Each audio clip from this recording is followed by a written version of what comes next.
Hi, this is my first video in English. It should be in French because this is a French telephone. It is a Thomson-Houston model 1924 phone. This model was introduced by the French PTT in 1924, though this phone is younger. There are nice plates everywhere here on this phone, on the handset. It reads 1928. And on the base it reads 1932.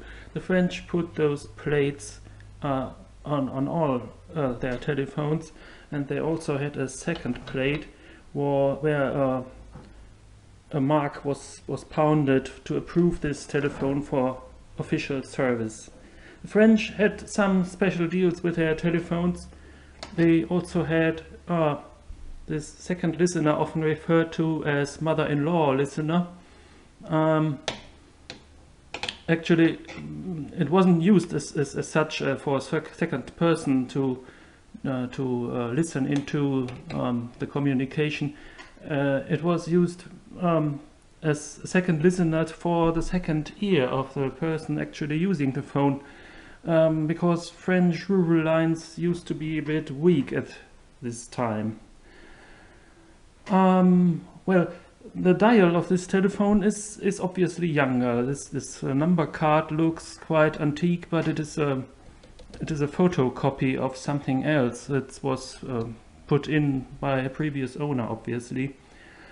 The dial must be from the 50 or early 60 years of the last century.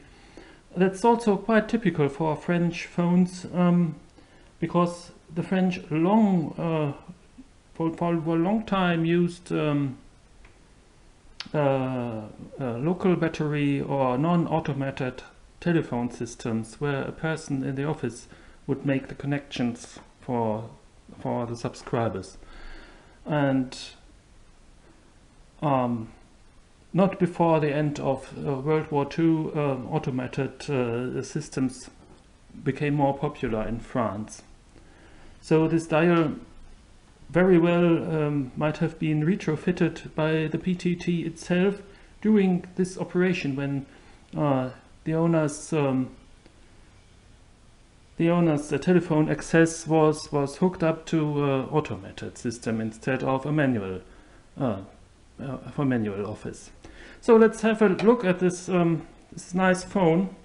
It's really a nice phone, more elegant than other designs of its age. The handset is more or less a Western Electric E1 handset, or to be exact, it's a clone of it, because the microphone is different. It's called a bullet receiver, often in American forums. This type of receiver also sits here. The cap is held on with 3 screws. Not a thread where it is screwed onto it. There are 3 small screws fixing the cap. And actually this microphone still works, although it is very well over 80 years old. It still works, and it does not this noise and sizzling that old microphones often do. According to a French site, these microphones were filled with graphite and instead of charcoal or carbon.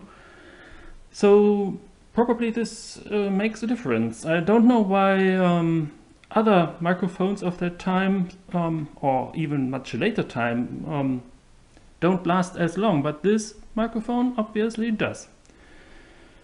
Okay, the phone was made by Thomson-Houston, which was originally an American company. But this phone was made in France, in Paris, by the French branch, which actually lasted longer. The American Thomson-Houston was merged into Western Electric very early, and the French Thomson brand lasted much longer, until even into the 2000 years. A lot of electronic stuff was sold in France by Thomson. Okay, another typical French thing is that this telephone does not have any ringer. The ringers were in a wall mounted in France. That's also typical and was also in much later models. So let's have a look into this phone.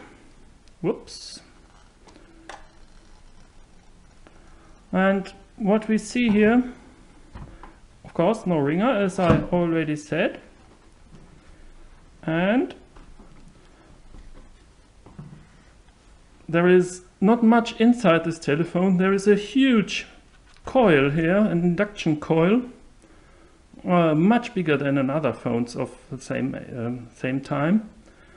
And there's a capacitor, and this capacitor is bad. It's not working properly. You can see some wax-like stuff coming out of the case here. So I unsoldered this red wire here from this pin, and I put in a much smaller modern capacitor to make the phone work. The microphone was actually not working well when it was original with the old capacitor. And first, when I used this modern capacitor, the microphone started actually to work well, because this capacitor has a resistance over it. It's bad. It can't be used anymore. I will leave it inside here, and I anytime I can resolder this red wire to the original pin here, but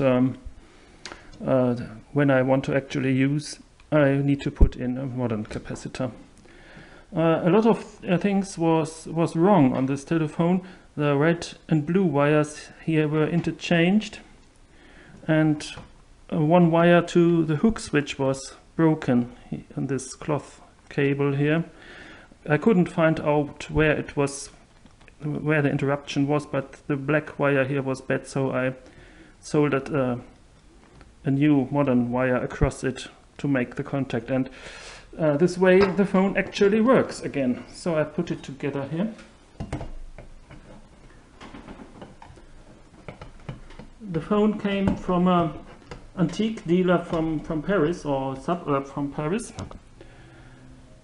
It had all the cables, the wires on it here, the cords, and they're in quite a good shape, but not the line cord. Here I put a cloth cord on that I had lying around. Actually, it is from a hot iron.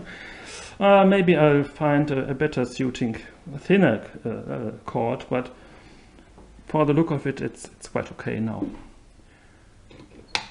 Okay. If you have any questions or remarks to make, I'm very interested in it. I'll put the diagram that you saw inside the phone. I'll put it as a still picture and add it for you. Also, I put some links into the description. So feel free to make remarks and comments. Thank you. Bye. Hi. While you are watching the diagram, this is my voice through the original microphone of the 1924 model telephone. As you can hear, it's not super high fidelity, but it's fairly well for such an old microphone.